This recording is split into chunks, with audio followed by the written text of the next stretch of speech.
참으로 득이 되는 삶이라 이런 제목으로 같이 말씀을 나누겠습니다. 스탠퍼드 경영대학원 교수로 재직 중인 짐 콜린스라고 하는 분이 경영학의 대부라고 그럽니다. 근데 이분이 6천여 편의 논문을 보고 20년간 살아남은 기업을 분석을 했는데 어떻게 이 기업들이 살아남았는가 하는 걸 분석을 했는데 그걸 가지고 책을 썼습니다. 좋은 기업을 넘어 위대한 기업으로 이런 책을 썼습니다. 거기에 이분이 논지가 뭐냐면은 지금 좋은 것을 버리면 더 위대한 것을 가지게 된다 이렇게 얘기를 했습니다. 지금 좋은 것을 버리면 더 위대한 것을 가지게 된다. 그러니까 좋은 것이 마냥 좋은 것이 아니다 하는 것이고 좋은 것은 위대한 것의 적이다 이렇게 얘기를 했습니다. 그래서 이 말의 의미는 지금 내 삶에 좋은 것이 있지만 그러나 거기에 만족하면서 살면은 그 좋은 것을 넘어서는 그 위대한 삶으로 나아갈 수가 없다 하는 이야기를 지금 해주고 있습니다. 그래서 분명히 더 나아갈 수 있는데 그런데 도약할 수 있는데 이만하면 됐지 이렇게 생각하면 안 된다라는 것입니다. 이 짐 콜린스 교수님이 위대한 것으로 나아가라라는 얘기를 하는 이유는 위대한 것을 찾는 추구하는 그런 삶이 의미 있는 삶이 된다는 겁니다. 사람은 누구나 그렇죠. 누구나 의미 있는 삶이 되기를 원하잖아요. 그럴 때 삶의 보람을 느끼는데 위대한 것을 추구하면 삶이 의미가 있게 된다 이렇게 얘기를 합니다. 그래서 좋아하는 것에 내가 지금 좋아하고 있는 것에 머물지 말고 위대한 것을 찾아가라 이렇게 얘기를 합니다. 근데 많은 기업들이 또 개인들이 그러지 못하고 있는 것이 지금 좋아하고 있는 것에 머무르기 때문에 그렇다 이렇게 얘기를 합니다. 이걸 잘 생각을 해보면 우리 신앙생활도 아주 유사합니다. 우리 신앙생활에 이 세상에는 참 좋은 것들이 너무너무 많습니다. 볼거리, 즐길거리, 먹을거리 너무너무 좋은 게 많아요. 내가 다 즐겨봤다 생각해도 또 어디 가면 또 새로운 게 나오고 너무 좋아요. 그런데 그런 것들이 아무리 좋아도 사실은 하나님 나라의 것들하고는 비교할 수가 없죠. 세상에 좋은 것을 아무리 많이 가진다고 해도 하늘의 위대한 것을 잃어버린다면 그것처럼 어리석은 인생이 없는 것이죠. 그래서 마태복음 16장 26절에 예수님이 부자의 비유에서 재물을 쌓아놓고 자기 영혼의 만족과 행복을 얻으려고 하는 그 어리석은 부자에 대해서 말씀하시면서 결론적으로 그렇게 얘기하시죠. 사람이 만일 온 천하를 얻고도 자기 목숨을 잃으면 무엇이 유익하리요? 이렇게 말씀하시죠. 재물을 얻으려고 평생 발버둥을 쳤어요. 그래가지고 많은 재물을 모았어요. 돈을 모았어요. 그런데 어느 날 갑자기 몸이 아프기 시작해가지고 검사를 해보니까 죽을 병에 걸린 거예요. 여러분 그거 한번 생각해 보세요. 그 인생이 참 얼마나 안타깝습니까? 평생 모은 그 돈을 써보지도 못하고 죽게 생겼어요. 참 잠언에 솔로몬 왕이 이야기한 것처럼 헛되고 헛되도다 이 말이 그냥 나올 수밖에 없는 상황이죠. 그런데 사탄은 언제든지 우리의 삶을 이렇게 허비하게 만듭니다. 그렇게 유혹을 합니다. 그리고 허비하게 만들도록 우리를 자꾸 유혹하는 거예요. 심지어는 예수님도 유혹을 했어요. 예수님이 시험 받으러 가셨을 때 마태복음 4장에 보면은 높은 산으로 예수님을 데려가 가지고 천하 만국의 영광을 보여주면서 내게 엎드려 절하면 이 모든 것을 너에게 주겠다. 이렇게 얘기를 하죠. 그랬더니 예수님은 이미 다 알고 계시죠. 이것이 얼마나 헛된 것이냐 하는 것을 알고 계시기 때문에 그렇게 대답을 하시죠. 사탄아 물러가라.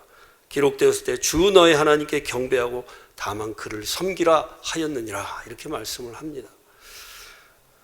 바울 사도도요 이 사실을 깨달았던 사람입니다. 그는 담메색 도상에서 예수님을 만난 다음에 이전에 자기가 자랑스러워했던 거 영광스럽게 생각하던 것들이 다 쓸모없는 것들이었다 하는 것을 깨달았어요. 그래서 오늘 같이 읽은 이 본문 말씀처럼 빌립보 교회에다가 보내는 이 편지에 이렇게 얘기를 한 겁니다. 모든 것을 해로 여김은 내 주 그리스도 예수를 아는 지식이 가장 고상하기 때문이라. 내가 그를 위하여 모든 것을 잃어버리고 배설물로 여김은 그리스도를 얻고 그 안에서 발견되려 함이니.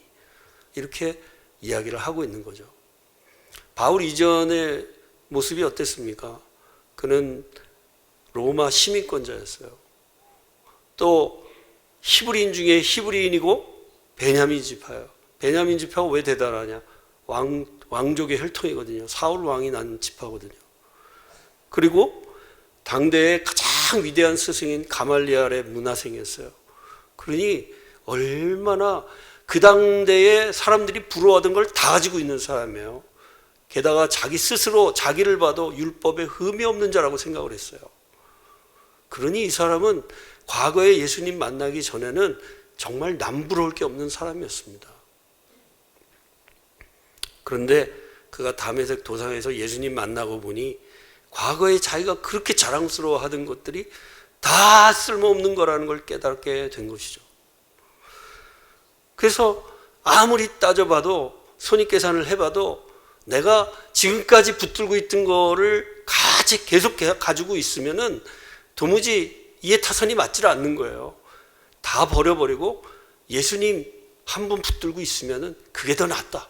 1000배, 100배, 10,000배 훨씬 낫다 하는 결론이 난 거죠. 그러니까 사도 바울은 자기가 가지고 있던 모든 걸 다 배설물처럼 여겨버린 겁니다. 그래서 그리스도를 얻게 된 것이죠. 그것이 축복이라는 것을 사도 바울이 깨달았던 겁니다. 근데 그 당대에는 바울처럼 산 사람도 있지만 정반대로 살았던 사람도 있어요. 데마 같은 사람이 그랬습니다. 그레스게라는 사람도 그랬고요. 디도도 그랬어요.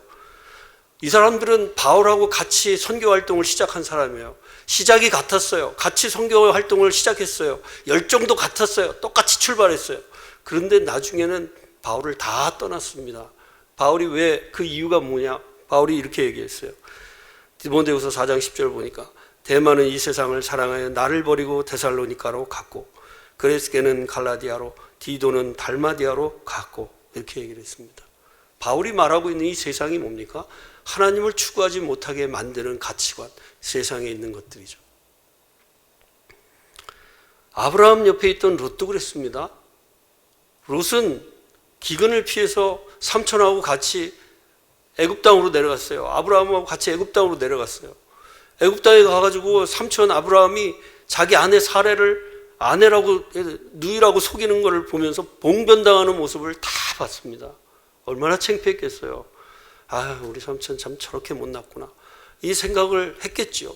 근데 거기 갔을 때 롯이 본 게 있어요.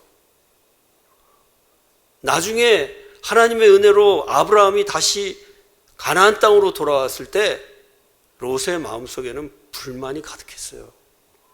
그래서 목자들끼리 막 싸울 때 그때 이 롯은요 요단들을 바라보았습니다. 물론 아브라함의 양보가 있었죠. 네가 먼저 골라라. 그러니까 요단들을 바라보면서 이렇게 생각했어요. 창세기 23장 10절을 보니 이에 롯이 눈을 들어 요단 지역을 바라본 즉 소알까지 온 땅에 물이 넉넉하니 여호와께서 소돔과 고모라를 멸하시기 전이었으므로 여호와의 동산 같고 애굽 땅과 같았더라 그랬습니다. 소돔 땅이 애굽 땅 같게 보였다는 겁니다. 롯의 눈에 그렇게 보였다는 거예요. 롯은 그럼 애굽 땅에 가서 뭘 봤느냐? 거기 가가지고 풍요로운 문명을 보았어요. 가나안 땅하고는 비교할 수 없는 걸 보았어요. 얼마나 문명이 발달하고 얼마나 비옥한지 그 강 이름이 뭡니까? 나일강 유역의 그 엄청난 비옥한 옥토들을 보면서 풍요로움을 보고 그 애굽의 쾌락을 눈으로 본 거예요. 그리고는 여기 살았으면 좋겠다 이런 생각을 했겠죠. 그런데 아브라함이 하나님의 약속을 붙들고 다시 가나안 땅으로 돌아가니까 마음에 들지 않았던 거예요.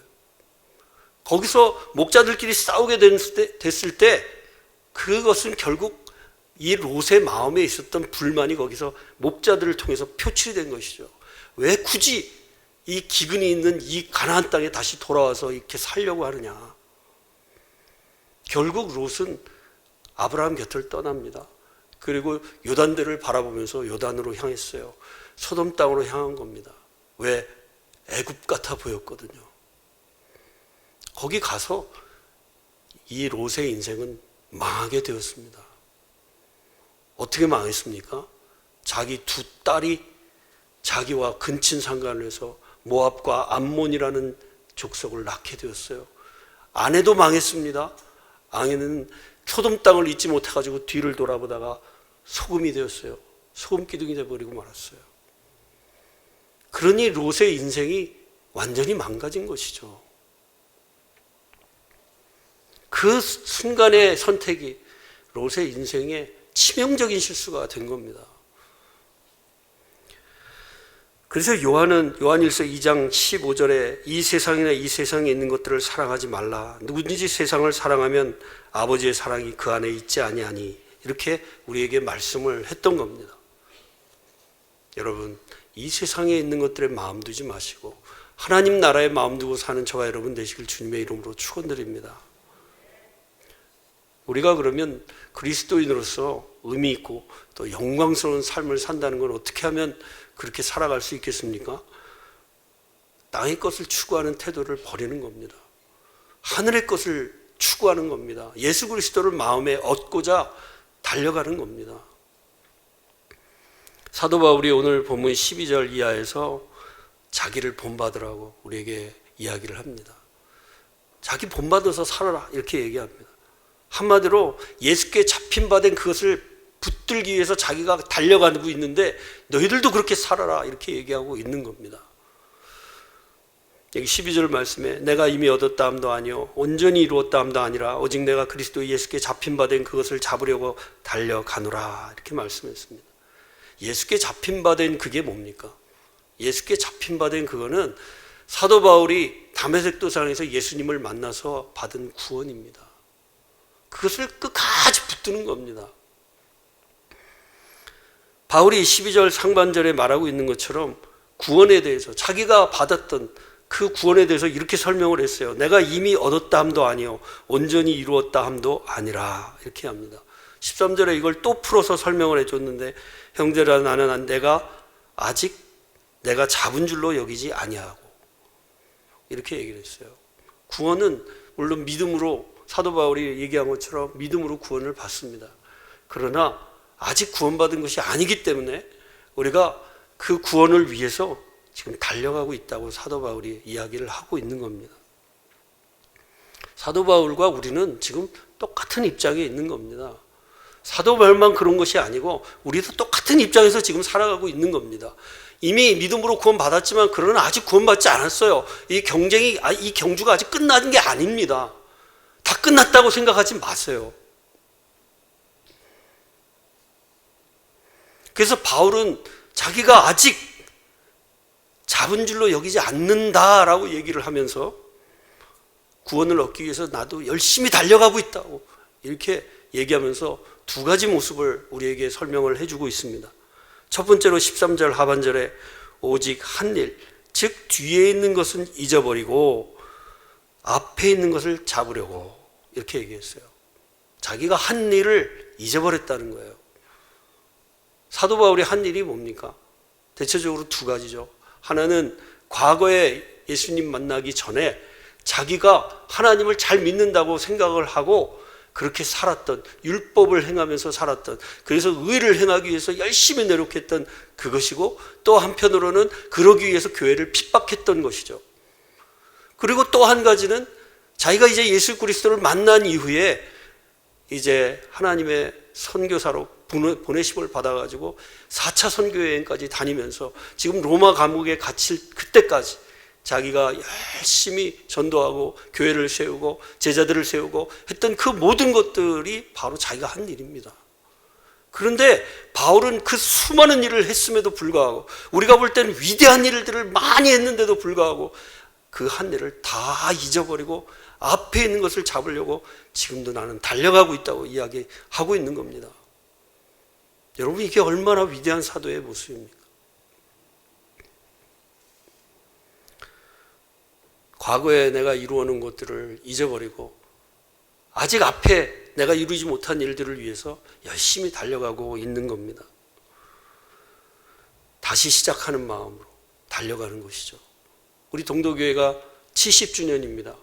과거에 많은 일들을 이루어 놓았겠지요. 그런데 그 많은 일들을 이루었다고 하는 것이 과거에는 큰 영광이었을지는 모르지만, 그러나 오늘 우리에게 무슨 의미가 있는 겁니까? 내일 우리에게 무슨 의미가 있는 겁니까? 그것이 우리에게 무슨 도움이 됩니까? 지금 우리가 노력하지 아니하고 지금 우리가 달려가지 않는다면 앞으로 무슨 일이 벌어질 겁니까? 아무것도 없습니다. 지금 달려가지 않는다면 아무것도 없는 겁니다. 오늘의 받을 은혜는 오늘 하나님 앞에 구해야 되는 것이고, 내일 받을 은혜, 내일 우리가 이루어야 할 부흥이 있다면 내일을 위해서 또 열심히 달려가야 하는 것이죠. 과거 70년의 것이 우리를 보장해 주지 않는다는 겁니다. 그러므로 여러분, 이미 한 일을 다 잊어버리겠다고 이렇게 결단한 사도 바울의 마음처럼 우리도 그렇게 결단하고 나가야 될 줄로 믿습니다. 이제 잊어버리십시오. 그리고 더 이상 얘기하지 마십시오. 과거의 영광에 매이지 마십시오. 이제 더 이상 얘기하지 말고 앞으로 나아가십시오. 그래야 동도교회가 되는 겁니다. 여러분, 그것이 하나님을 따라가는 사람이고 제자의 삶입니다. 우리가 오늘 하지 못하고 내일 하지 못한다면 과거의 것이 무슨 의미가 있습니까?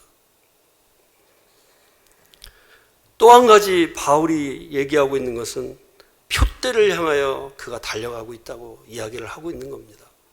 표대를 향하여, 이 말은 카타스코폰이라고 얘기하는데, 표대를 향하여 눈을 다 고정하고 가는 겁니다.